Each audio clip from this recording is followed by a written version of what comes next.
And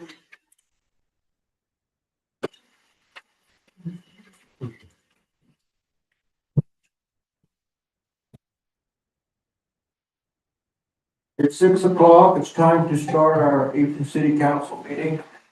We're so glad to see all of you here tonight. Candace, would you do a roll call? sure will. Councilmember Northwell, Here. Councilmember Stevens. Here. Councilmember Gibson. Yes. Councilmember Perry. Here. And then we have Councilmember Wheel absent as well as Mayor Scott. Thank you. Our opening ceremony today will be an opening prayer by John Knudsen, and then Katie will offer, and have us follow her in a pledge of allegiance.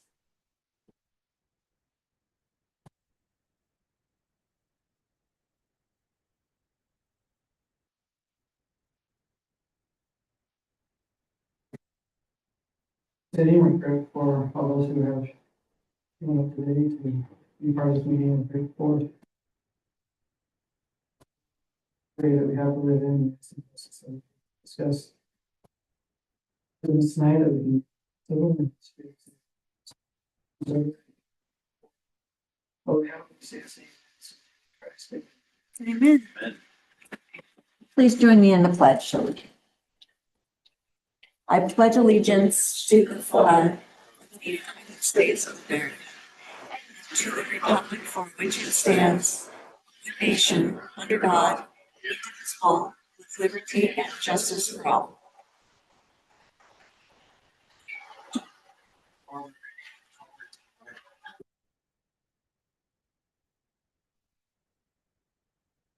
First item on our agenda, as you'll see there, is a public hearing. The public hearing, number 1, is for a discussion concerning the city manager, community development director, the finance director, public works director, recreation director, power director, police chief and fire chief, and library director, compensation effective July 1, as per state code 10-3-818. If there's any comments in this public hearing, now's the time to get up and have your say. Yeah. So Yes, yes, hold on. Here we go. I'm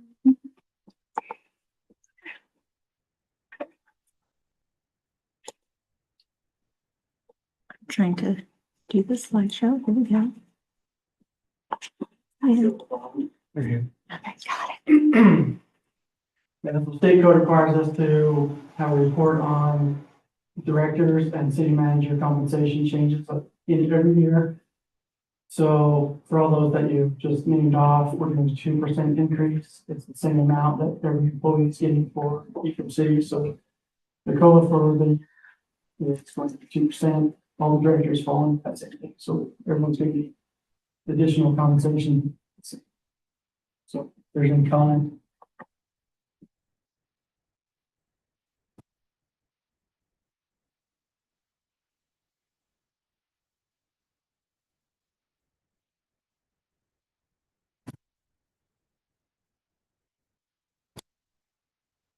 If there are no public comments, we will close public hearing number 1. motion. You need a motion? You need to make a motion for that?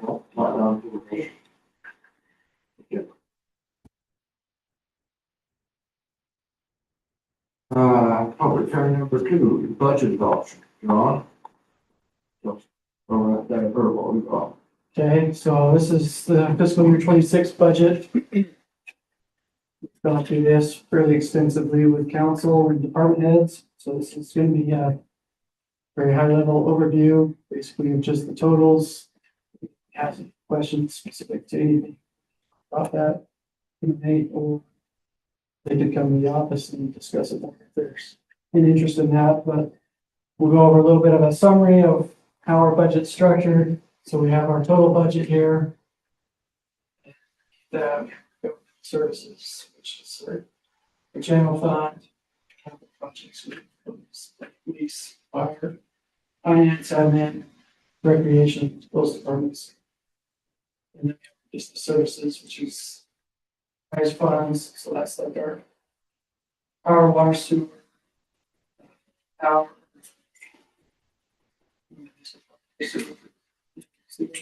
Garbage is in there. Part of this is we have to have a balanced budget, so we just have to be equal for expenses.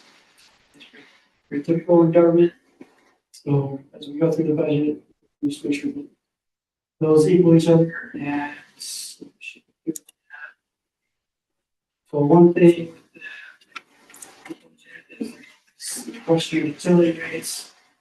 So we do have a power rate increase built into this budget. This is a power rate increase that was approved a little over 6 months ago.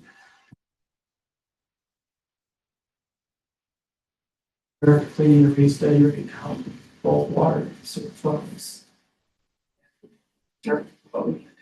It's based off of that study.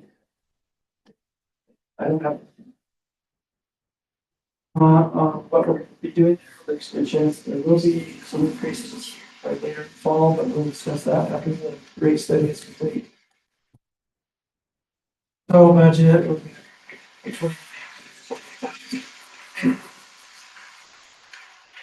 take out capital projects both this year and for the upcoming 26.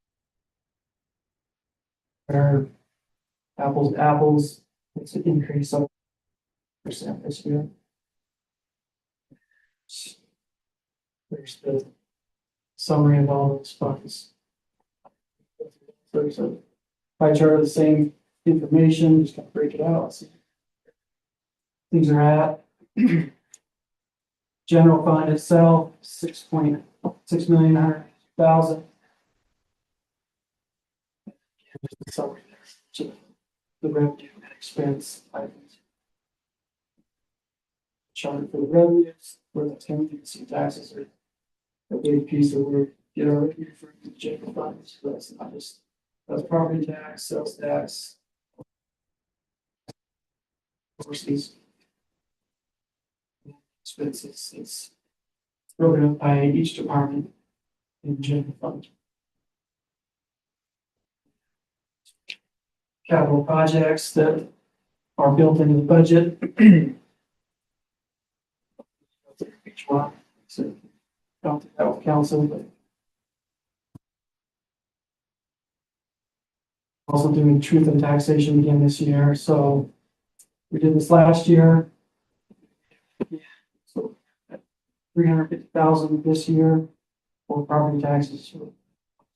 75,000. 25,000. That's about 7% increase. And so the truth and taxation hearing currently is scheduled for August 6th at 6 p.m. It should be that day. It could change, but it will most likely. That's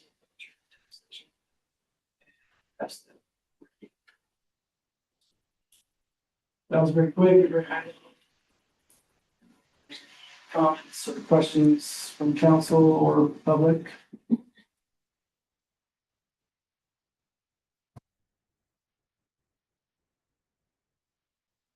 How much have you been working on, John? Probably at least half the year, 6, 7 months. Public comments? If not, we'll pull public hearing number 2. We'll move on to presentations tonight.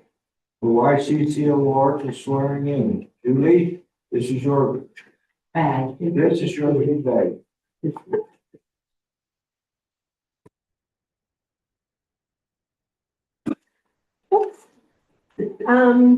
So we are putting our new youth council in place for this coming year.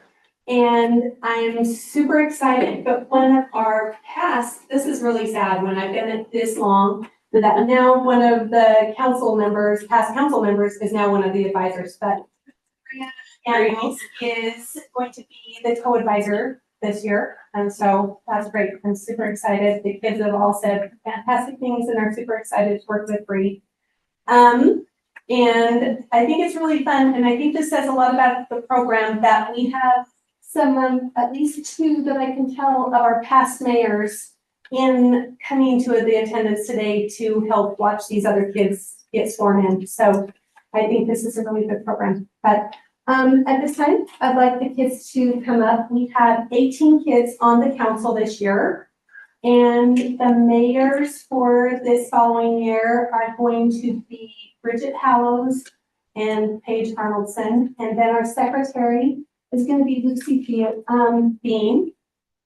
And some of our kids were not able to make it because we have the best kids in the community on our council. And that being said, they're also some of the busiest kids because they're involved in many other things. So I just want to say. Yeah. Come in front of the dais, you guys, so we can see you all together.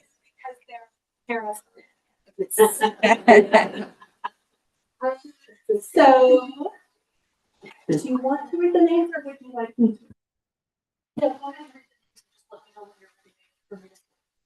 Okay, you want me to read all their names and then you'll spread them all in at once? Yes. Okay. The ones that are not here are Bridget Hallows, Adam Andreasen, Brooklyn Bogdan, Kyle Olson, Porter Mixell, Mara Funk, and Rachel Beal. So the ones that are here, we have Alistair Wasden and Tom Brooks and, oh my gosh, please. Okay. Oh yeah, Calvin Western and Tom Brooks and Paige Arnoldson and Jessica Kiesel and Lucy Bean and Cameron Pollock, Hadley Curtis and Ella Thompson and Madeline Bridges and Caitlin Cole and the rest pages. Okay. You did much better than I wouldn't have been able to say one name. Okay, so if all of you will kind of face this direction, come this way, right a little bit. Okay, so I'm gonna have you raise your right hand like this, and when I say, I state your name, you're all gonna state your names at the same time, okay? So everybody raise your hand. Okay. I state your name. You solemnly swear or affirm that I will support, obey, and defend the Constitution of the United States and the Constitution of the State of Utah, and that I will discharge the duties of my office with fidelity. Fantastic. Julie has your oaths of office for you to sign.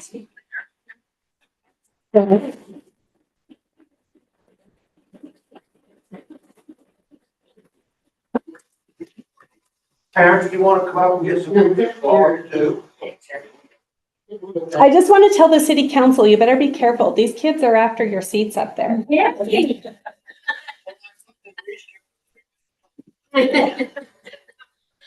Well, you guys are the seats up there. You can tell them what you want them to do.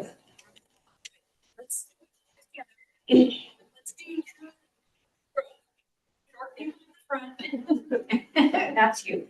I can't even say that. Come on, council. It's okay, it's Margie too, so, you know. It's like, I miss this group. I miss this group. I know. We miss you, Margie. Margie's another step, but I put her as mayor, so. I tell her that one.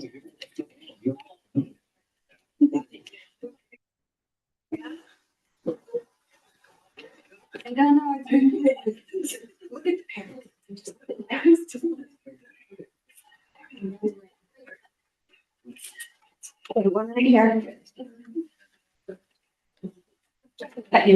Sorry.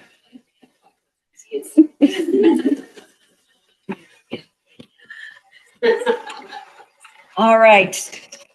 Congratulations, guys. It's so good. But we would like to thank the city council because your support and you support the kids in the activities they do. And we always feel like, I mean, when we go up to the leadership conferences up in Logan with the other councils over the state, some of them don't feel like their city councils have their back. And I've always felt like you guys have our back and support us. And I always hear such positive things about the youth council. And so I think that says a lot about our city council. And so thank you very much. And their advisors.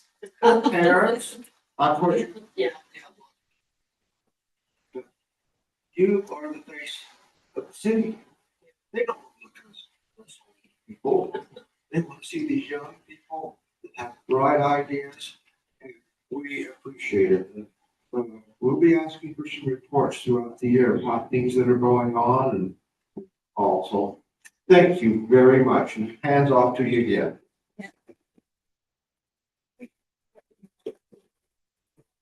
Is that they do attend at least 2 city council meetings during the year. So if you see any of them, feel free to call them up and Yes, or had some of them doing Yeah. a pledge and a few things.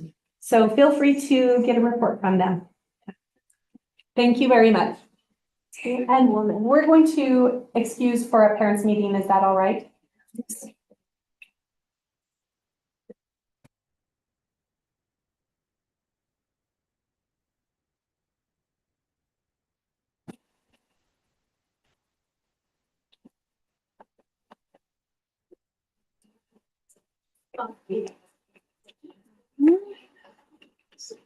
From the beginning. Okay. Hello. Can I plug one of these in? Do you have a USB? Yeah, I hope so. Or do you have USB-C? Let's see. Okay. I've got USB. Oh, perfect. Okay. I think I can. I have to. Yes. One of my not good things is technology, so it might just be what it is at this point. But I can always, you can look at me and I can click forward, Okay. right? Oh, you're good. Perfect. Thank you. Look forward to your presence. Here. So are we ready? All right, I'm Amy Jorgensen, Director of Granary Arts. I'm here tonight to give you your annual update.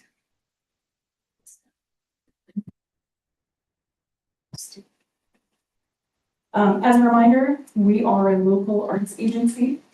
And what that means is we have a partnership with Ephraim City, the Utah Division of Arts and Museums, which is a state agency, and then also through the state agency, the National Endowment for the Arts. So it's a kind of hierarchical partnership all the way from the national level down to the rural Ephraim level. These are our general programming areas. So exhibitions, education, internships, community projects, we host films, Critical Ground, which is about talking about art, fellows and artist residents. We do publications, and then we hold a curatorial workshop. So I'd like to go over our 2025 fiscal year programming, so you have a comprehensive view of what we've accomplished this last year. In that time period, we hosted 12 exhibitions, and this includes on-site exhibitions at Granary Arts, virtual exhibitions online, and then also exhibitions that we program in the different places. And then we worked with 66 artists, curators, and different collaborators over the course of the year. So our very last show, this was one of our very last shows, actually, this was In Variation, modern minimalism, and then this show right here, Christina Lenzi, Wounds.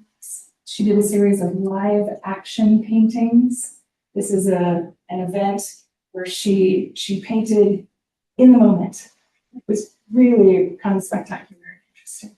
Now, over the arc of the year, or I even think about it as an 18-month or 2-year process, not everybody likes every show, right? You can't please everybody all the time. But over the arc of 18 months or so, we can reach just about everybody through the cross-section of programming. So that's always been the goal of programming that's rooted in the community. We also have artist interviews online, so you're welcome to browse our website, and you can see we've got 39 artist talks. One thing that's been really important in what we do is establishing an archive, because when you're rural, you don't always get everybody coming to your place. So if you have things online on your website as part of an intentional archive, that content that you spent so much time creating lives on far beyond the actual time limit there. So we have some great artist interviews that act as both learning for students in the future and for promoting what we've done. So we also like to program a lot of spaces locally. We've got a long-standing partnership with the Huntsman Library at Smith College. Right now we have a show there called In the Field. It's 5 Sanpete plein air painters. Plein air is when you go out into the field and you paint on site live, as opposed to being in your studio. So that's a really nice show in the atrium of the library.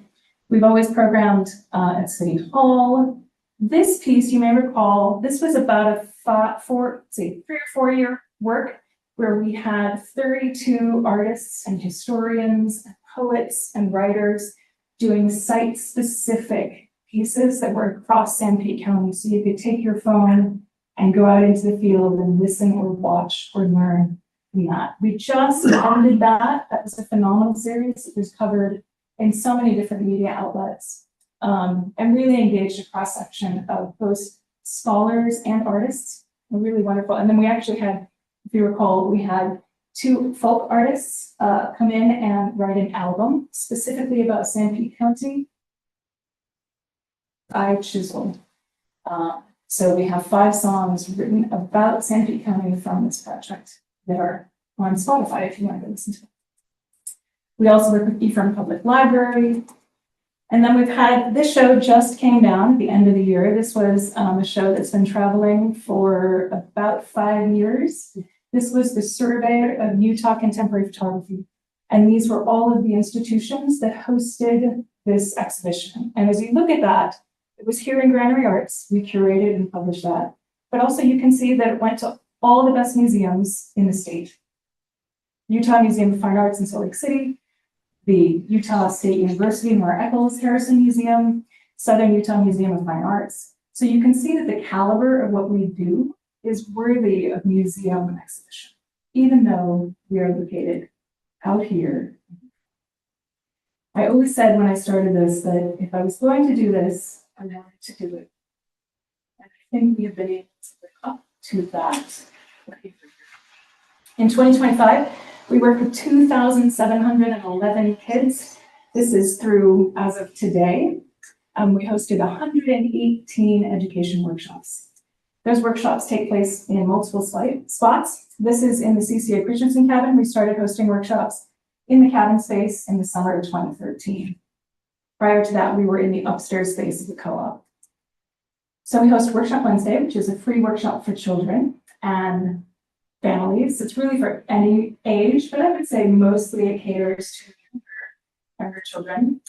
We go into the classroom. Janice Timothy is our amazing classroom teacher. She's in Ephraim Elementary workshops every week. She's pretty amazing. We also have virtual workshops online. This was something we started during the COVID pandemic when people weren't going places.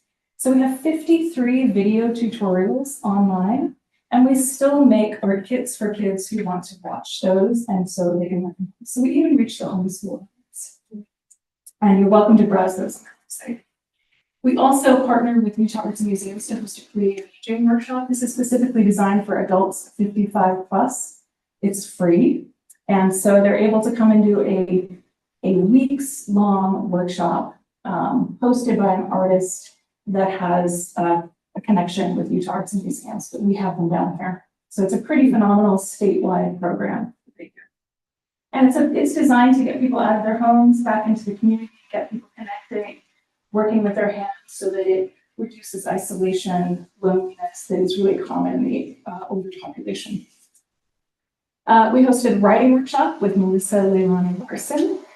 This was someone we connected with through Michael Austin at Snow College. He connected us. She was doing a Jane Austen play at Snow College. The students were promoting it. So she came and did a workshop for us at the same time. Kelly Brooks did a workshop called Mapping the Self. And then, of course, we host our annual DALA course workshop at the Scandinavian Festival.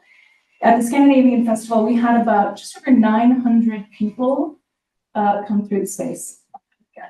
So I'm not sure what the city numbers were like, but we did really, really well. Mhm. Yeah. And that's always our biggest singular day, without question. We had 2 Snow College interns and then 7 high school interns over the course of the year. In fact, 4 of the kids that were in this room just became, what are they called? City council. Counselors or people that work with us. So you can see if they're engaged with you, city council, also engaged with other parts of the community. Have you got those postcards? This is a cool project that one of our interns did. These are drawings that she made of Granary Arts in the different seasons. Really beautifully done. Every Snow College intern has to choose a project that they dedicate themselves to during their internship. Okay, one massive project that we did this last year, and this was a project 18 months in the planning, and it's really one of the largest projects we've done. It was a partnership with the Smithsonian Institute out of Washington, D.C., and then we partnered with Utah Humanities, who brings this in. And it was a show called Crossroads, Change in Rural America. We placed the Smithsonian exhibition at Snow College in their formal foyer area, kind of behind the fireplace. And there are a series of panels specifically about what's happening in rural places around America and what is the history of change and what are people looking forward to, or what are the challenges in rural places. So that was the primary exhibition. And then anchored around that, we did a lot of other programming. This was a show at Granary called Connected to the Land, where we asked artists who are working in different ways with landscape or environment or family, and maybe they're farmers. So we have a group of artists coming and do just really beautiful things. They were a combination of regional artists as well as national artists. It's really important to bring that regional versus national discussion in, because if you bring somebody with a national reputation next to somebody who's from Stampede, what does it do for that Stampede artist? Yeah, it gives them all these other opportunities, right? So it's a phenomenal opportunity. We produced an exhibition catalog with an essay, a commissioned essay. Gwen Silver, who is in Spring City, wrote the essay. And then the Smithsonian also produced a catalog, and they hired Greg Smoke, who is the scholar at the University of Utah for the American West Center, to write that essay. And so we had both of these catalogs available. We also had an exhibition called What's Your Story? This was in the upstairs area, and it asked people to be interactive. So we had some questions on the wall, like, what do you see your future as? Or what do you most remember about the workplace you grew up in? Questions like that. And then they would draw or write and then put them on the wall. So it was a really nice way for people to kind of engage with the work. We also had Utah Public Radio come down and do interviews. And we had the interviews as part of the exhibition upstairs. So we had 11, community members who were interviewed last summer, I think. And those interviews were put on the radio and then also as part of the exhibition. Margie, you took place, or you participated in those interviews as well. That's Marge Anderson. Does anybody know Marge Anderson? Oh, yes. She ran the Anderson Pharmacy for 70 years. I think. And then we had a panel discussion. This was a beautiful night where people shared stories from their rural lived experience along with images of their own photographs. So the photographs are going on and they were telling stories. It's really just a magical night. Probably that might have been one of my favorite events in the last decade. Really great. We had Virginia Catherall come down, and she makes scarves that look like the landscape. So she came down and did a free community workshop. She works at UMFA. And then we also had the Utah Historical Society come down, and they spent a couple of days hosting. They had a scanner, and people from the community could come in and just have anything scanned that they wanted scanned, and that became a part of the historical archives of the state of Utah. So a very awesome opportunity. This is Greg Smoke. He's the scholar. We had him speak at Snow College, and he talked about the significance of rural places and the changes that particularly Sanpete County is facing. So he was very specific to our place. It was really thoughtful and interesting. We also produced 2 videos. These were funded by the LDS Foundation, as well as the Planning Studio, who donated a limited time to help produce these. So one is the history of the Leaf Society Granary, the other is the history of the CCA cabin. They're both just a couple minutes long. I'd love to show them to you. And I don't know if they're going to play from here. Let's see what happens. No sound? Yes. I need some sound. Sorry. Let's see. Yeah, sorry. Maybe I can pause it. Is it possible to get sound? Sorry. It's hooked into the microphones for the room. So it might not be possible. I think I can do this.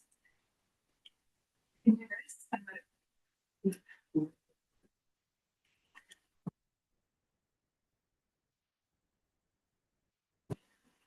Just rewind that maybe.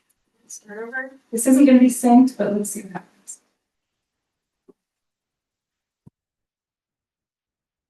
From Utah became a town in the mid-1800s. The people soon constructed 2 important buildings. The first was a Utah, which operated.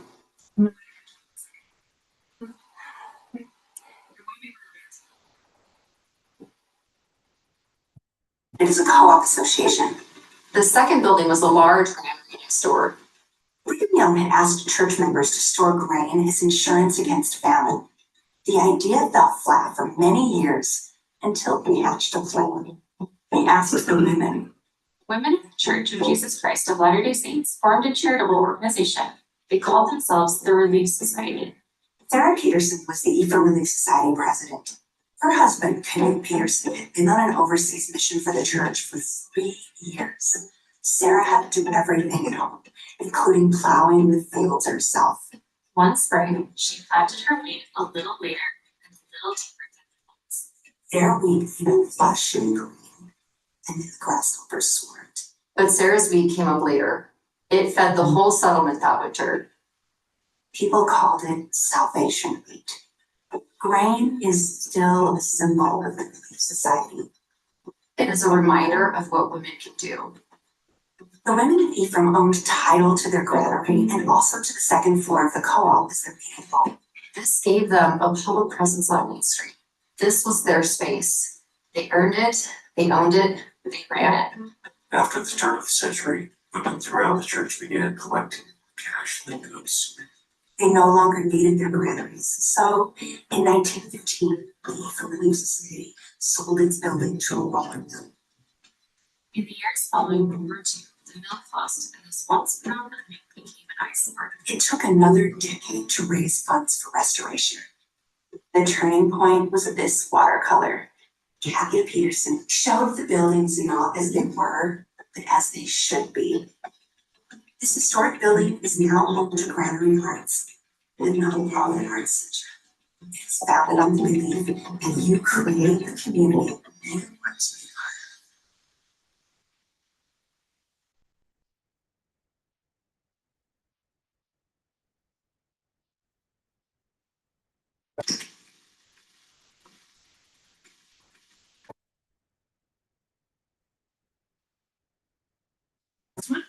Let's see if we can time this again. Women from Utah.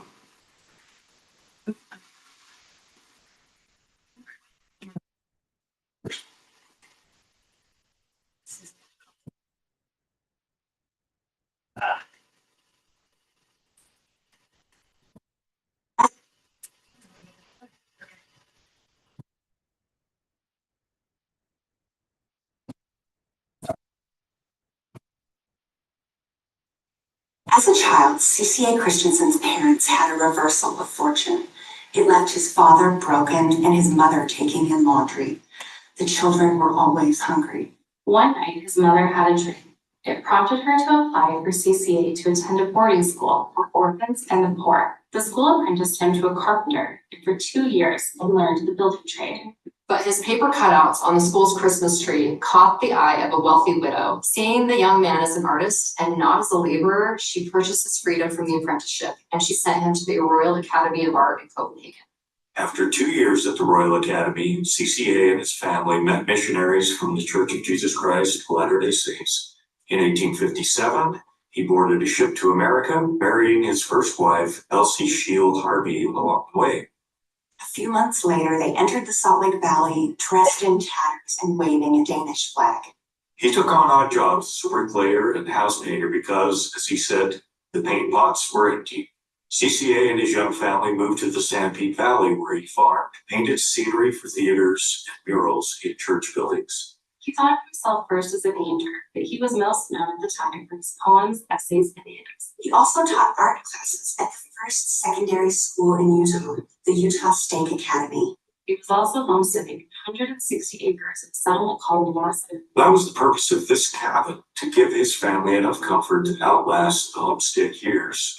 During the 1870s, he began his wildly ambitious Mormon panorama. The finished panorama had 23 panels that were each 10 feet tall, 6.5 feet wide, and were sewn into a vertical scroll. People often wept when they saw the presentation. And CCA said this: within a few years, the older generation who bore the burden of the day will no longer be with us. History will preserve much, but art alone can make the narration of the suffering of the saints comprehensible for the following generation. CCA's cabin was relocated in 1998 and is now part of it is used as a space for workshops and artist residence. CCA helped build a community that valued the arts. He helped create a theater. He wrote for the paper. He mixed paint. He beautified buildings. He preserved history by telling the story. He made sure that young people had a place where they also could learn to paint.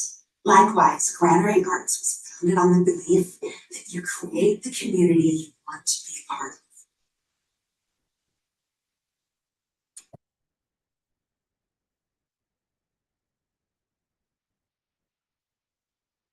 So this again was funded by the Church of Jesus Christ of Latter-day Saints Foundation. We have organizations and we have the kiosk, we have the exhibition space, all fall and it's currently and this video is online as well as on social media. There since about I think September of last year. Okay, community projects. Oh, I should mention, the people in the videos, Roger Roper is the State of Utah Historical Art. Ronald Richardson is a historical landscape architect and descendant of CCA Christensen. Camilla Irwine is sitting right there, and she's worked for Granary for years. Native Spring Summit. This is one of our community projects that we do every few years.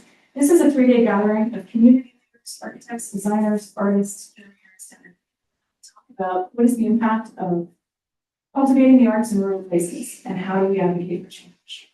Really phenomenal gathering of people from around the Intermountain West, sort of building that network. During that same summit, we hosted a curators workshop. These are all the primary curators from the major museums in the state of Utah. There's a few that are off camera. The curators also did presentations and talked about important work that they were doing. And so just a really fantastic, invigorating community event. Fellows, these are kind of artists in residence, but they're also scholars in residence, writers. You don't necessarily have to be an artist. You just have to be doing something that's relevant to what you're interested here. So we had 3 fellows. Alpita Sukanakis, she came down and did these really cool workshops with the rocks from the mountainside. So she had people mixing paint from the sandstone to the mountains.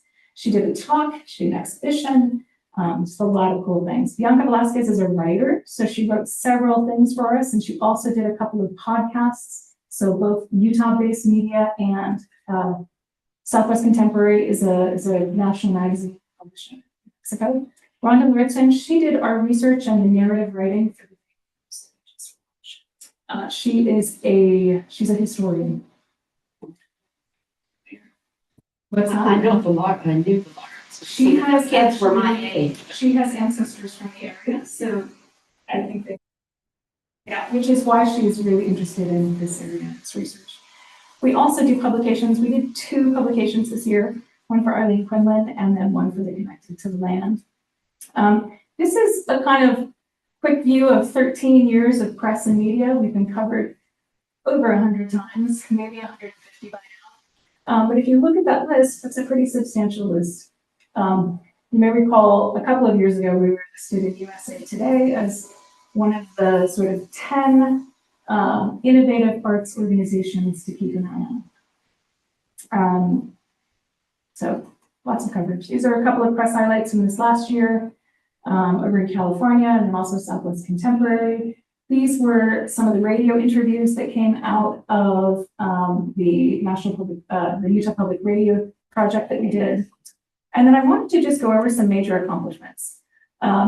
We added the building to the Historic Register in 2019. And this is the 13 years. We've been now in operation for just over 13 years. We started and proposed to City Council in the fall of 2012. These are some of the things we have accomplished and raised funds for on our own. The only thing we didn't pay for in here is the toilet. I believe the city workers came in and took the toilet. That's a total of $180,000 that the city did not have to put in to preserving this beautiful building. These are the local partnerships that we've worked with over the years within San Pete. And in 2025, this is all the in-person locations that we have people coming to see things. Virtual means they're checking our videos or our artist talks or tutorials. 12 exhibitions, we were 66 artists and curators. That's our in-kind, $133,000 of in-kind donations, 2,700 children in education, 118 workshops, 516 volunteer hours from community members, 20 community partners, and 3 fellows. That's really significant. And far expands the reach of what is happening. I wanted to do a cumulative data collection too, so Camilla spent a lot of time working on this. There are a few points we don't have data for because in the very early days, we weren't collecting our website traffic and the algorithms weren't in place to do that. But this is the impact we've had since our opening, which is significant. 18,000, almost 19,000 children educated in workshops. 1,116 workshops taught. Imagine the organizational time it takes to just pull that off. Art kits, volunteer hours, artists, exhibitions. And then I wanted to put that into a little bit of context for the donations that the city has given us over the last, since our founding.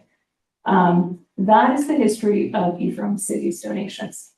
We've been at 75,000 since fiscal year 2018, so that would have been fall. We're, July 2017 starting. And it's been pretty consistent. So every year we seem to do more or less. We've started adjusting for inflation. $75,000 is about the price of a mid-level city. That's the cost, right? You hire someone, pay for benefits, things like that. So when you put that into context and you look at what can be accomplished in 1 year, we can take those funds and leverage them to bring more than twice that amount back into the community. Consider in kind. It's a massive impact. Your dollar goes far, much, much farther than it would just on itself.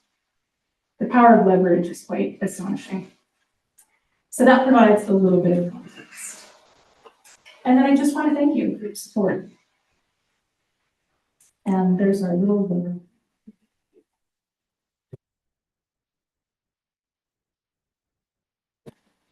Part of your art is so especially you. Just you're the face. It's really beautiful. The face, but there are many people. Yes. Good one, Cindy.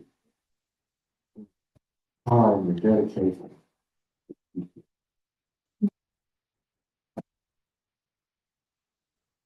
Questions, Maureen?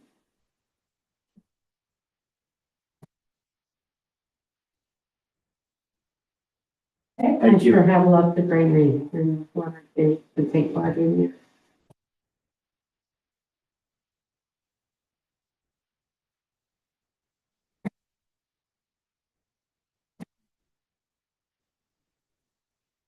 Three consent items. You got C, 2C.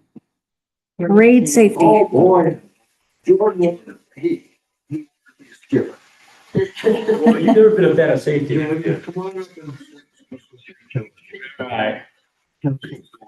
I tell you what, because that Scandinavian festival, my, it's huge this year. Oh, yeah, yeah. Huge. That's why I'm here, to talk about safety. I'm sure you guys got the email about the incident with the lawnmower. The lawnmower that wasn't cutting with you was, the blades weren't on, wasn't necessarily that. Anyways, yeah, the lawnmower was driving, it was coming down the road and it grazed a young boy. Thankfully, I believe it just went over his foot, the boy fell backwards. The boy was fine, a little shaken, it's scary. So we want to talk about plans we're making for the future to make sure we can avoid incidents like this. I'm grateful that the boy's fine, that the family kind of said, hey, maybe we should look into this and see what change we can make. We agree, safety is the priority here in the city. So one immediate change we can make with this is just ban all masks or vision impairing headwear for any driver. I think that's kind of a layup you can do for the future to make sure that everyone has full visibility of the road. When with parades, you know, we tell our people to not throw candy. And so that's kind of a rule. And people will still throw candy anyways because it's a parade, and we get that. But I think we do need to underline that for those who do choose to throw candy, you do need to make sure it gets to the sidewalk. Part of the reason this boy was down to know the road was to get a piece of candy. So that can be avoidable if we just cause awareness and maybe have people that are throwing candy have someone walk behind to make sure any candy in the road doesn't serve as a potential trap or, you know, any kids that, you know, just want to get more candy. Anyways, those are just two immediate changes, just things we'd like to include on our applications. Along with that, we're looking into different ways we can better control the sides of the road. I spoke to Chief Zeman and he kind of mentioned people are kind of getting closer and closer every year, and there needs to be a way to, you know, help them know that they need to stay back. So we're looking into more ways of that, and we will continue to make safety a priority in our parades. And we're grateful that it was just a little scare this time, that this will help us to, you know, prepare for anything big in the future that we can avoid. Working with the department. Are you getting input and trying to figure out the best way to go? Yes, yeah, I spoke to Chief Zeman. And it's tough because with the parade, with, you know, how big what Scandinavian Days was, and with the limited staff Chief has, you know, there's a conversation, maybe I bring in some of my part-time workers that maybe get some more volunteers that are adults, because all of the people I have to offer are high schoolers, which may not be the best option, but if you get adults, just to kind of say, hey, step back, be a better just way to monitor, so people know. People say if the people expect someone's gonna walk by and, you know, fun to tell them to get back, they might be more weary of stepping out in the first place.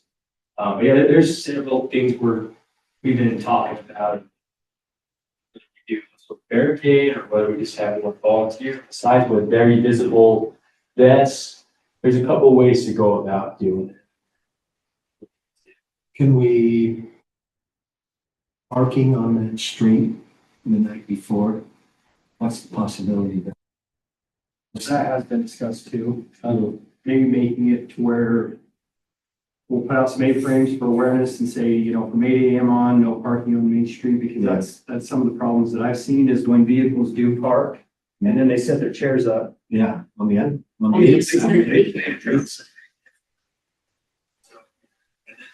Kids are 3 or 4 feet. There are chairs. They're to the white line, the white dashes. Yeah. Not the white line, not the dashes. You know, another idea real quick, just to jump in here when the ordinance would be, maybe some candlesticks and police stick. Thought of maybe doing like barricades where you have a 2x4 with an A-frame, but I looked into what we would need to line Main Street for that stretch, and it was over like 1,000 pieces of board. Yeah. And then where do we store it, and who sets it up, and who takes it down? So another idea would maybe some candlesticks with police tape, stretch between it, and then we set a barrier, then when people cross that barrier, it's at their own risk.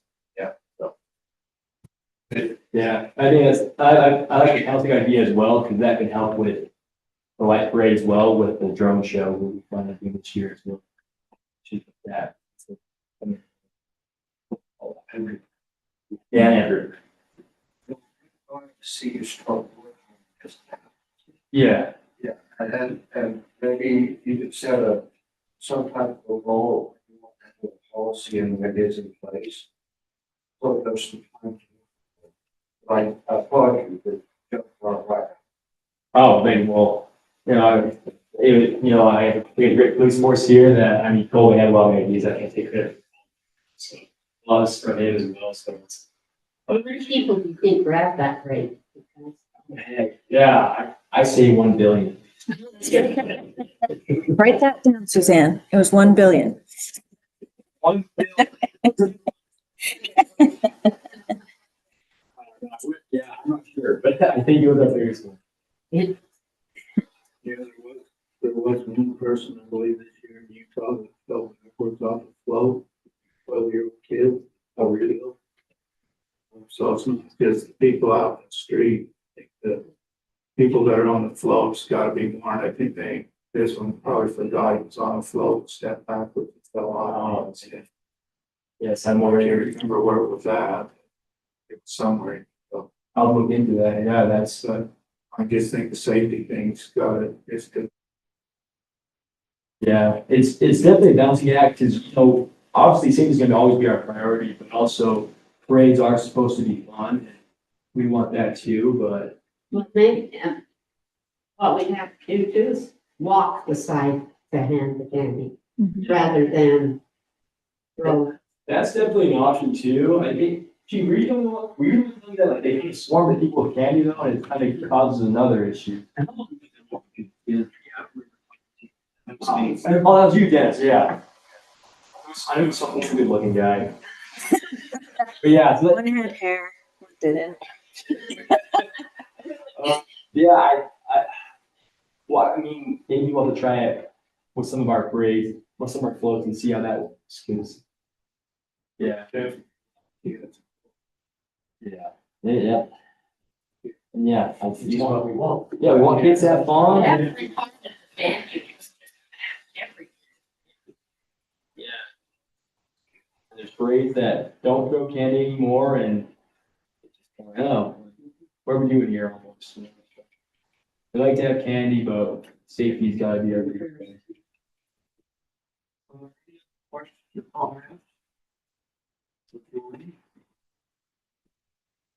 Can I just ask a question? How, like, it seemed like you shortened the parade up Yeah, and you turned down the stoplight. How did that go? didn't go good. Yeah, Chief was something about that as well. I think we're gonna go back to the original format where they turn, what was it, 300? Yeah, 300 north. Because on that turn, I guess, Chief Ferguson was saying like he couldn't turn the fire truck all the way down.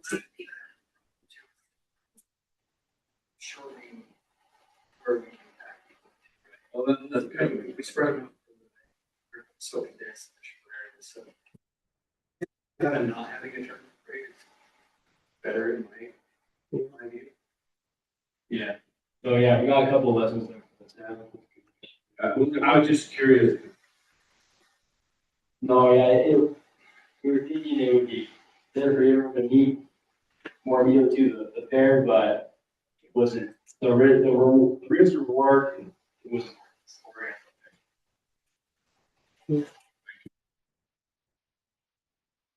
Thank you. Now, we will move on to the consent items. So, I will have a chance to look at the warrant register and the city council meetings. So, I'll make a motion that we approve the consent items. May 30th or the warrant register and May 21st for city council minutes. I'll second. All in favor? Yes. Yes. All opposed? Motion passes. Thank you. We'll move on now to the agenda item. Megan? Right, so if you remember last council meeting, we approved a new zone entitled R1B. We now have an applicant requesting that zone. So this is at the Ephraim Crossing development area. So you have 400 South going down where they have those single family homes and the start of the townhomes down there. And in the yellow box is the area that they propose to have R1B zoning. So it'll be approximately 36 lots that will be 3,000 square feet each with 40-foot frontages.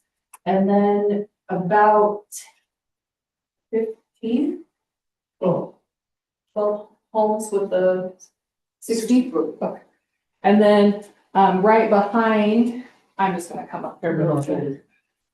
So this area right here, right behind the single family, that's R2, there's gonna be like a row of 12 homes that will be a little bit bigger and have 60-foot frontages. So We're doing the step down thing. yeah, so we're doing a step down thing. It's not going to be multifamily, it's all going to be single family homes. You will see some construction of roads going down there and stuff like that. So we do have to amend the general plan because we have that going to do. And then we also need a zone change. So it's kind of the same thing, one right after another, but we're requesting, or the applicant is requesting the general plan amendment to R1B and then a rezone of the property to the R1B to allow for those smaller lot sizes. They recommended unanimously.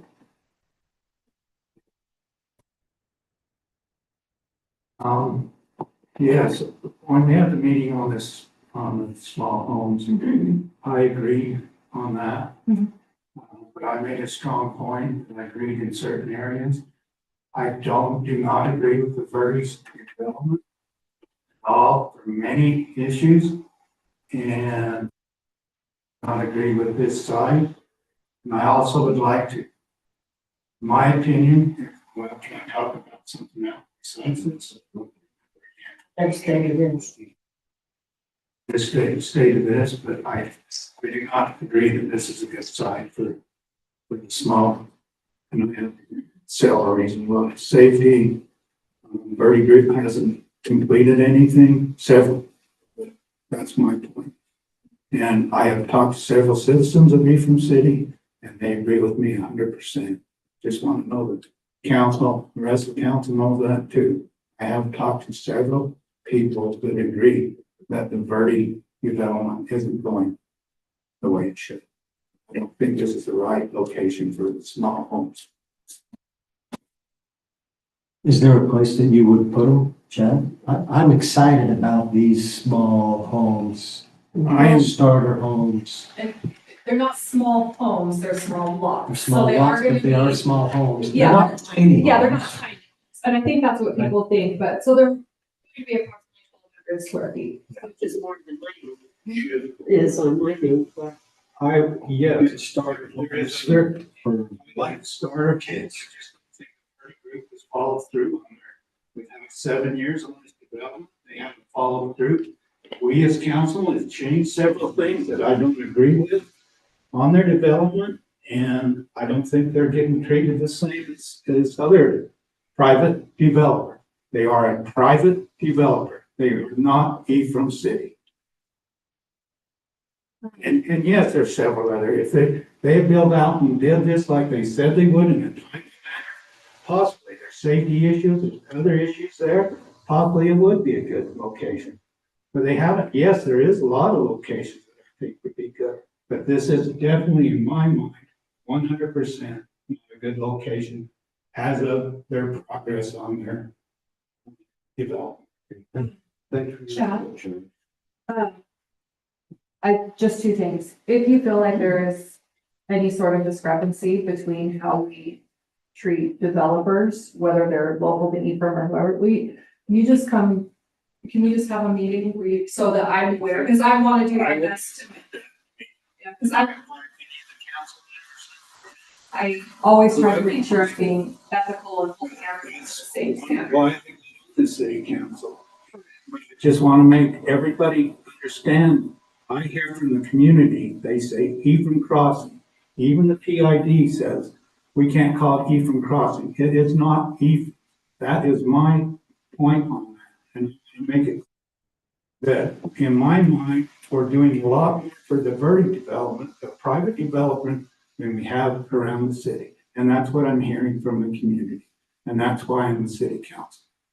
Well, come talk to Brian and I, because we can go over several other developments that have benefited from what the city has done, saving potentially millions. So and that's neither here nor there, but just come talk to Brian and I, and we can kind of go over some of those things. Just talk. Yeah. I feel very strongly what has happened on this. I just don't believe it should have been handled. We've been handled on other developments, private developments that we haven't been involved in nearly as strongly as this. And then can I ask, oh, sorry. Okay. Sorry. Is your main safety concern, is it the 400 South Road? It's the And they're road, looking at it's the access road that you're gonna have to go. Whether Brian or you guys can say it's a legal road, I don't see that it's a safe road where you have parking on a narrow street and a 2-lane. So you're gonna have to have all your vehicles go up to Main Street. They've had 7 years approximately to make a road to the highway.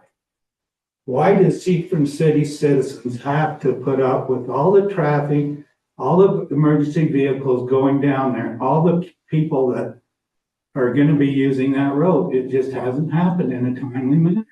Why are we waiting that long to do it? I know Brian has told me, well, it's hard and it's safe, but good Lord, to drive when they were supposed to put a street in 7 years ago to the highway that would solve the problem, traffic, why hasn't it been done? They've all made a lot of promises, so that's safety issue and the things that they haven't completed.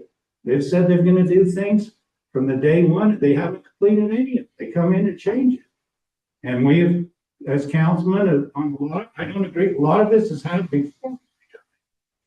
But a lot of it's happening now that I make a decision and I feel very strongly. No, I'm super grateful for your, I truly appreciate it. I think you have a real fine. Well, and it's not just my opinion, it's a public opinion. And the roads are a huge concern for me as well. It's one. The safety issues are concerned. Brian can attest, I talked about the roads out there. I said in the last meeting, I said, make it clear that yes, there is certain spots that I think this would be good. It is. I tell kids, I understand. You listen and talk, but this is not one of the sides that the way it is right now. I appreciate that. Thank you. Respect your opinion, Chad, and I think we need to give some consideration to the economic situation in our country over the last few years. Including Well, 7 years, including the pandemic. Yes, Included a lot of developers.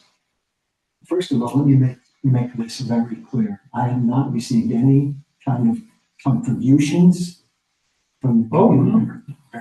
Okay. No. No, nobody has given me any money.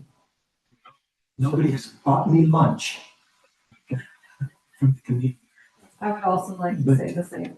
I'm just saying that everything that they have, a lot of the things that they've promised have caved in on the North Town during all the COVID. All the hotel, everything that they have talked in these last 7 years, almost everything has been put in out there. Food development, everything.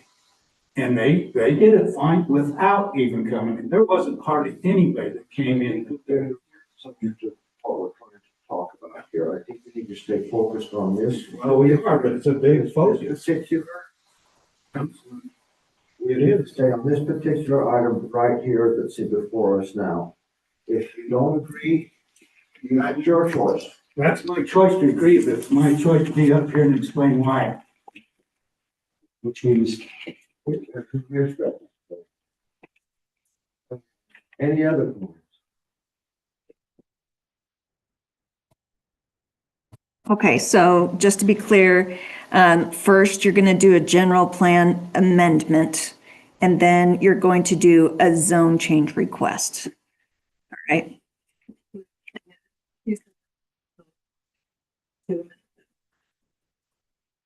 But it's all for the same area. Would you like to show the next slide? It's under, yeah, there you go.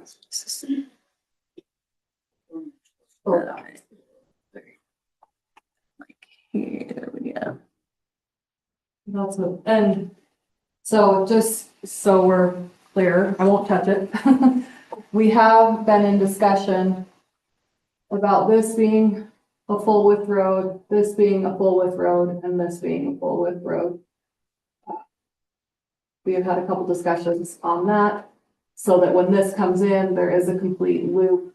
I know that doesn't directly solve the 400 south, but there will be 750 south that is also going in. And that's from UDOT And the city. for 750. Yes.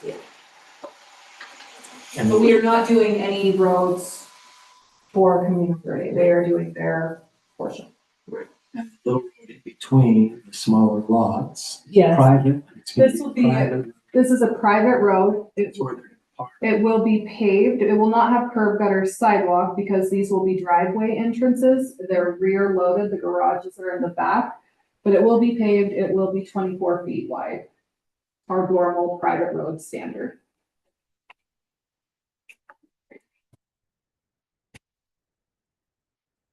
Any questions?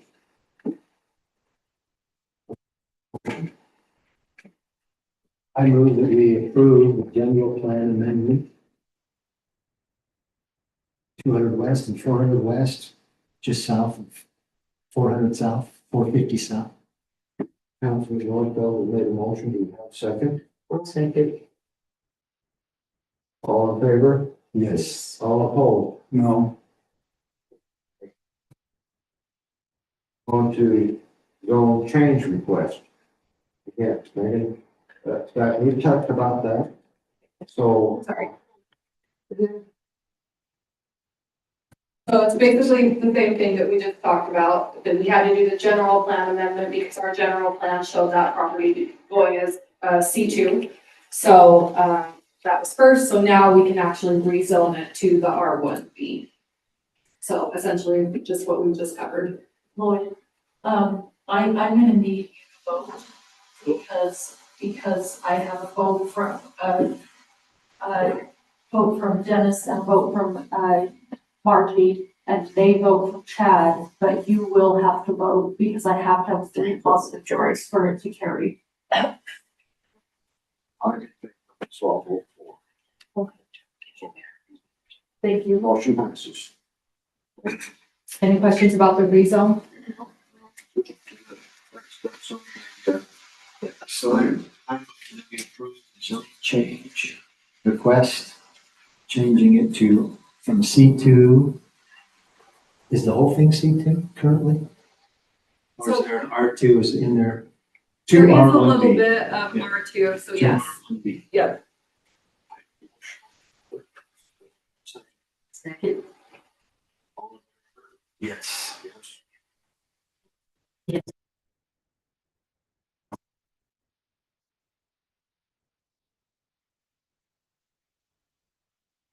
Okay, we'll move on to item C, budget approval. Joe? That's you.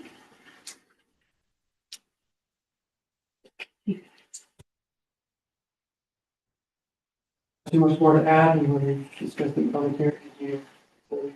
Public council meeting with budget review.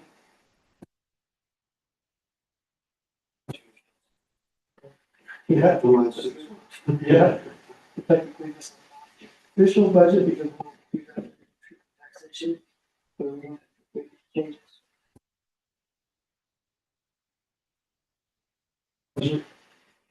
So there wasn't anything changed on the budget or taken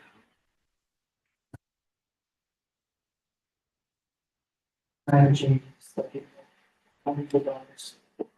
It's making some adjustments to something. And it's only. Well, there's no other questions in, I'm looking for a motion on item C, ECR 25. Actually, that's why we do this all the time. Resolution that we approve ECR 25-11 fiscal year 26 budget. Okay, first and second, all in favor? Yes. Passes. Okay, taxi policy, item D. Katie? All right, so let me get to that page momentarily. Here we go. All right, so what we're doing is we're setting up a policy whereby we are talking about what information we are going to hold, what people's private information, what we're going to take, how long we're going to keep it, how we're going to get rid of it, and just making sure that we are good stewards of people's personal information. So we're going to try to, it is very detailed. But Candace and I will be working on this to make sure that we only save the information that we need to save for only as long as we need to save it. Essentially, that is it.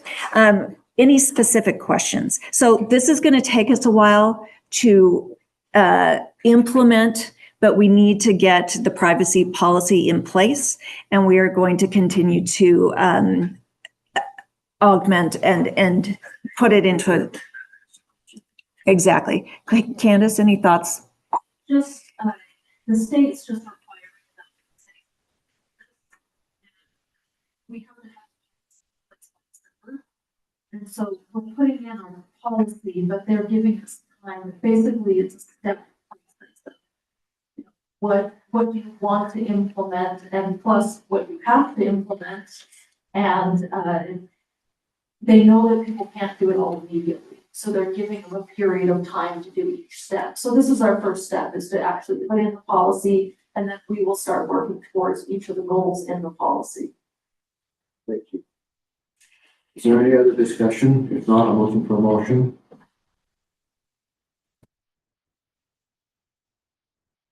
ECR 25-12, privacy, Ethan City privacy policy.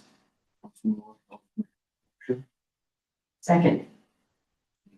Second, all in favor? Yes. Unanimous. Departments. Megan? Me again. All right, so we had an application to potentially reduce some of our parking requirements. In discussion with our planning commission and just input from residents, we didn't feel like the application was a good fit for Ephraim. So that application for the reduction was denied, but we did think that there were a few changes that we did need to too. So, could you scroll? Oh, sorry, yes. Just so I can show what our current code is. Of course. Oh, this, yeah, you can, I did a little synopsis at the top. All right, let's go right to there. Okay. So right now, as it stands, 1 and 2 family dwellings, so that's your single family home duplexes, 2 parking spaces per unit off street. The condominiums, 2 spaces per unit, one of which must be covered. One space per 5 units for guest parking and 1 space per 5 units for, we know a lot of people don't have RVs and boats, but A lot of other people storage. do. Well, I mean, it doesn't it's not just exclusive to RV boat, but ATVs, you know, things like that. All other dwellings, this is your apartment complexes, student housing, things like that. It's 1.5 parking spaces per bedroom. So there was a little bit of confusion from the public on how do you have 1.5 spaces per bedroom. So if you have 3 bedrooms, you have 1.5, 3, 4.5, and then we round it up. So we round to the nearest whole number. So if you, yes, so you would have to have 5 parking spaces for that unit. On street. On street. And we know this isn't.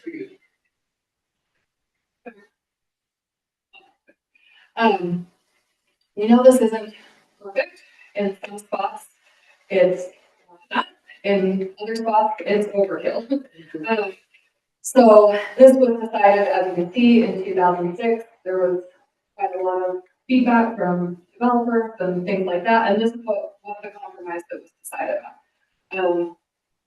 Looking at our code now, we are not really reducing anything. We did add for studio apartments that you still have to have 2 off-street parking spaces because we're in a period of time where a lot of young married couples are living in studio apartments. So, and usually they don't have accessory dwelling units. This was not spelled out in our code. So internal accessory dwelling units are in every zone in the city. Every person who has a home could have an accessory dwelling in their home and rent it out if the main unit is owner occupied. And then external accessory dwelling units are allowed in certain zones by conditional use permit, so that in your higher density locations. We did want to spell out that if you are going to provide an ADU of some sort on your property, you do need to provide parking sufficient for that. So an additional 2 off-street parking spaces for an internal or external ADU. Our condo standard stays exactly the same. All other dwellings, your multifamily, student housing, that all stays the same as well, 1.5 spaces per bedroom. The only clause that we changed and added, and it is not a guarantee. It is not a guarantee that anyone can have this. It does have to be requested. So even if there is an apartment 2 miles away from the college at some point, it's not just get this parking. Okay, so the land use authority, which that's our planning commission, may require or allow developments more than 0.7 miles away from Snow College to adhere to the parking standards required for condos. So 2 spaces per unit, additional space for guest parking, and additional spaces for storage. So right now, there is nothing, no multifamily development in Ephraim that falls into this category. So it's not going to direct or not going to affect anyone in the short term, but long term, we feel like this is a good solution because usually people that are college students and they're going to walk, or even the college says that even college students, probably children to me since I'm getting old, they live 2 blocks away and they still drive to school. So, we're not going to see that go away anytime soon. But we figure that most college students want more convenience. That's what I was looking for from my son when he moved away for college. Somewhere convenient and close that if he did need to walk, he could. We also do not have public transit. So in Ephraim, that's going to be a ways out. So we did not want to reduce the parking to 1 per unit or anything like that. Maybe in the future when that's here in Ephraim, we can consider a reduction in parking. But this would have to be requested the minimum requirement is that they do have to be 0.7 miles away from the college. And then they would adhere to the parking for the condominium. They would go before the planning? Yes. You can get permission. Right, because multifamily, so it would actually come before you all as well, because all multifamily is conditional use permit. And that goes to planning commission and city council, and this would only be for multifamily developments. So you would be able to approve or deny a request from any developer building within or without, outside of that radius. So this is all off-street work, This is off-street parking, yes. okay? So there's no, you're not making any smaller, right? No. And then how is this gonna, well, we have questions, I guess. The- How are we gonna enforce it? And then like Snow College on the street above where I live, 200 over to 100. Park on both sides of the street in front of private property or private people. They can't even get into their houses. Some of them are painted, they're painted their red and they park red. They put them on. Oh, yeah. They actually can't do that because it is a public right of way. It belongs to the public of Ebron City. I do know that it's inconvenient when people park in front of your house. It's constantly every day, they can't even park. But I'm getting the question, Yeah, that there's several, and one of them's getting very heated. That we've talked about today, that why do we have these people do this and then we don't enforce it? so, That's my concern. I know what we've talked Right. about. so the only way we can enforce it, because we don't have the manpower to go out and patrol all the time. Well, you can patrol right up there. Right. Most of the things that we deal with are complaint driven. So I have had complaints, and it's mainly at single family homes where they have rented to, there was a single family home that they were renting to 9 college students. And so it wasn't even multifamily, but they had 9 college students living in a single family home. And I had to call and say, hey, number one, we don't allow that many people. One family or no more than 4 unrelated persons can live there, and you got way too much parking. You've got to, so we had to deal with that. It's something, you're supposed to have a business license. We can withhold business licensing. And then our officers, if they stay there for longer, is it 48 hours? The situation. Yeah. A lot of times for eviction, we need a writ of assistance from the court before we physically remove somebody. For example, my house, they go park next. They park in my house. Mhm. For park. Yeah. They've been good. They've used it. They park out in front of their house. It's kind of a question of why they're in front of their house. I'm fine if they park in front of my house for a couple hours. But these people that leave it all day long, so you can't. They're supposed to have their own street parking, they need to use it. So Right, so if there's an issue like that, give us a call, and we can contact the people renting the property. Right, the question I get is, that I'm getting from, I'm not just bringing this up myself, is that if we have this for these people, why aren't we enforcing it? I mean, I'd hate to live up across that block.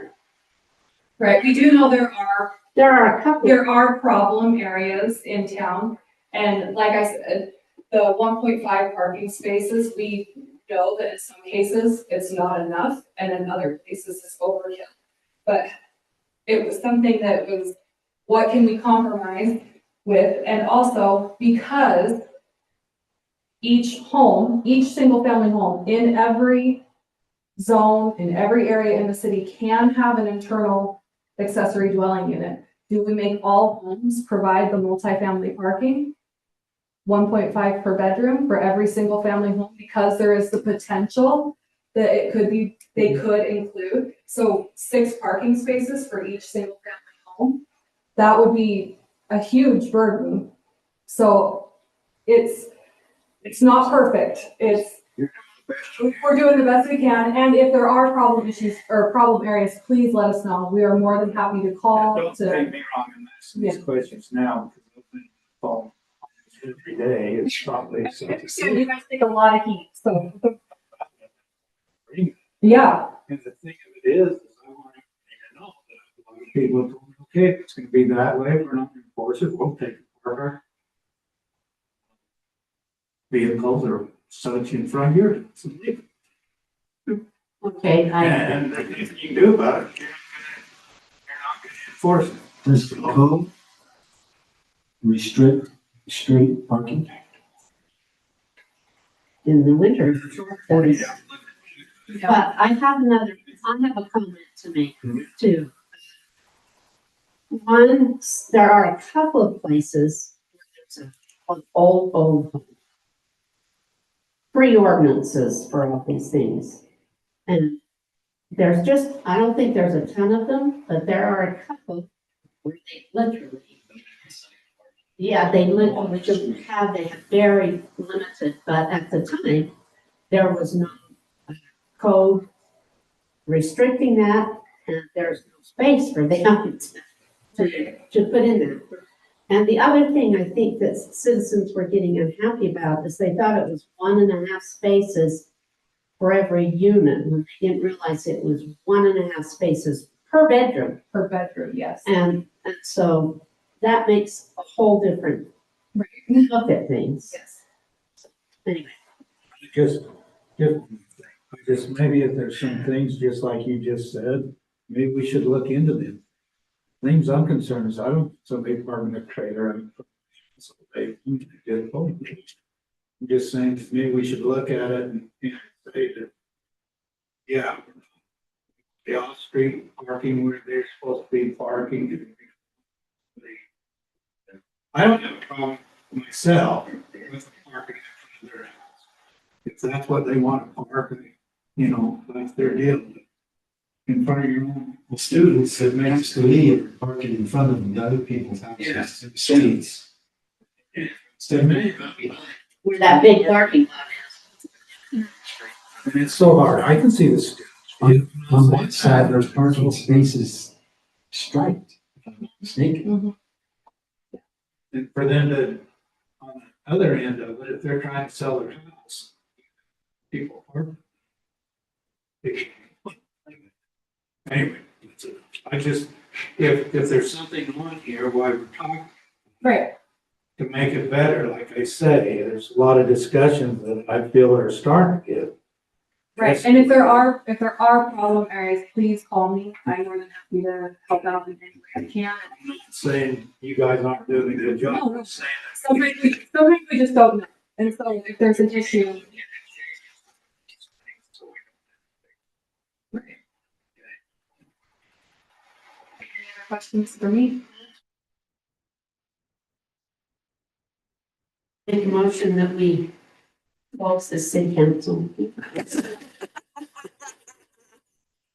I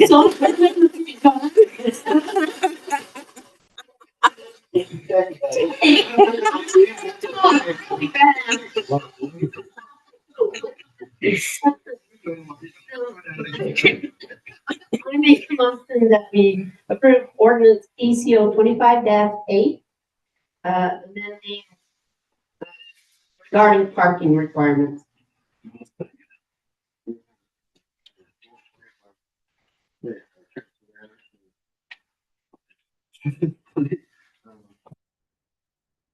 Harry. Harry? Yes. Yes. Yes. Okay. Okay, so we went over this in study session. So essentially, this allows the city to charge a tax of 1% on rooms that are rented. Transient. It's hotel rooms, it's Airbnbs, it's anything under 30 days. So any specific questions that I can answer for you? Okay, great.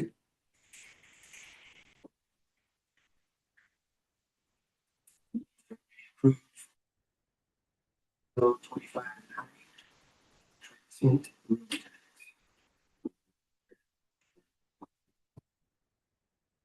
I'll second. Yeah. Yes. Scott Swenson has been nominated to do a 3-year term on the planning commission. We need approval of the city council. Is he here? He is here. He's here? Okay. Oh, my God. Well, Scott, thank you for being willing to serve on that committee. I'll make a motion that we approve Scott Swenson to a 3-year term on the planning commission. Second. all in favor? Yes. Yes. Any opposed? No. Changed. Council reports. Council Curry, you have any reports? Scandinavian was very big. Cemetery Memorial went very good. We have Alan Kiesel here. He's doesn't want me to say anything, but he's resigning or retiring, I should say, from the cemetery board.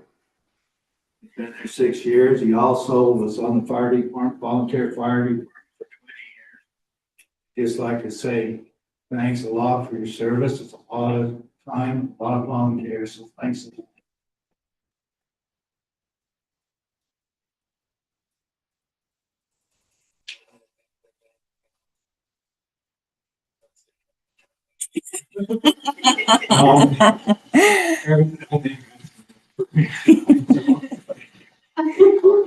And I just want to say thank you to everyone with Scandinavian Days.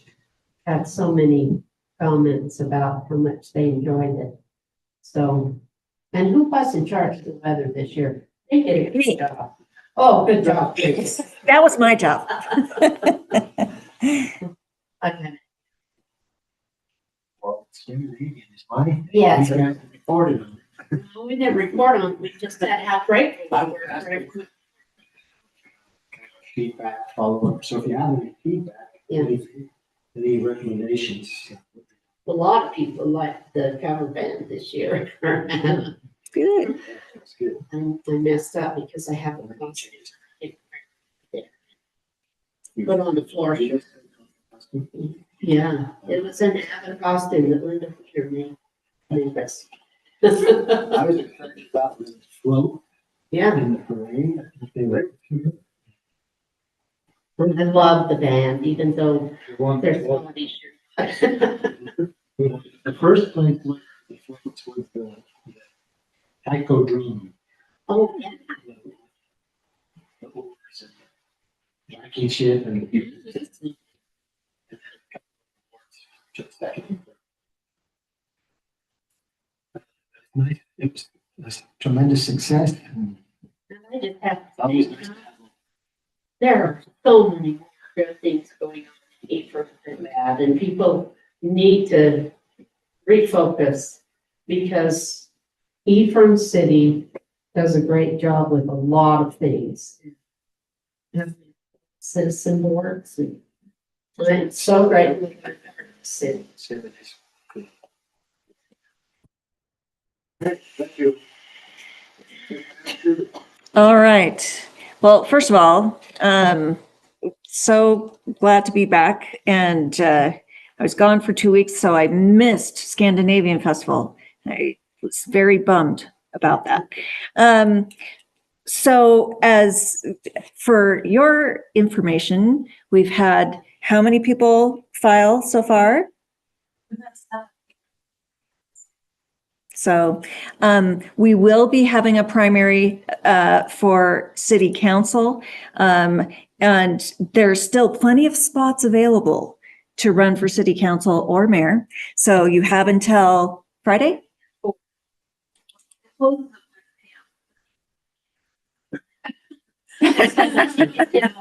On Friday? On Friday, yes? Okay. All right. And then also, I need to make sure everybody knows that we have canceled the first meeting in July because it's the week of the 4th of July. We want you to go and have fun and enjoy your families that week. We are going to be having a city council retreat, I believe in July. Yes, we had made it for a date that is inconvenient for many people.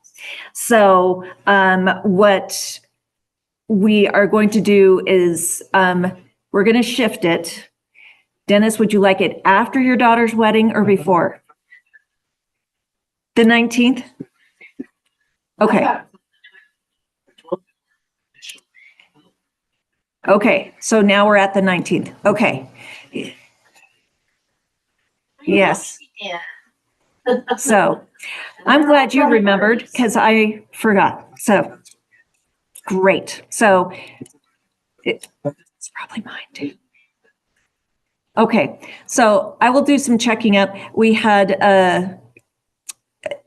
just want to make sure that some of our special guests who we've invited can make that date as well. So we'll get back to you. We'll circulate that date. We've got a lot going on in the city right now. I'm sure that you've seen a lot of the road improvements that have been done in the past couple of weeks. And Jeff, do you want to say anything about the roads? Are you good?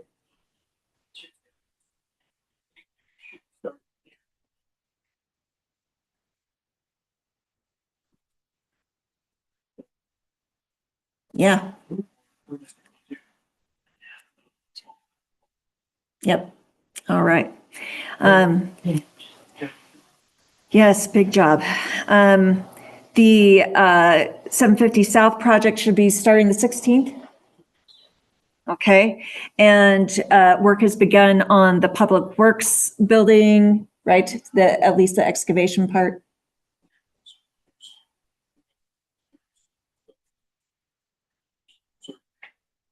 Yeah.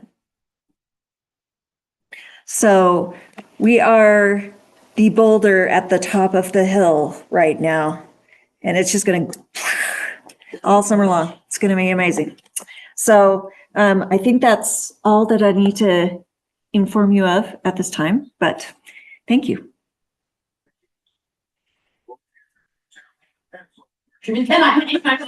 Oh, no. Generally, no. It's up to the chair. The chair gets to decide.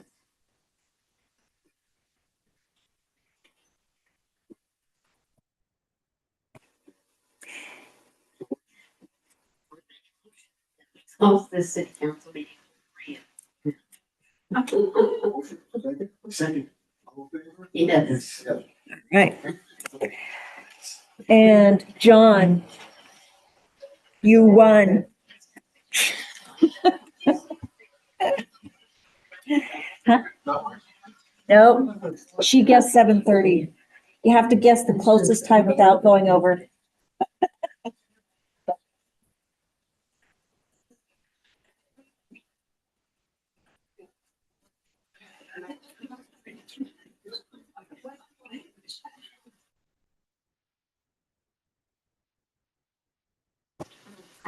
How are you from listening when you're on?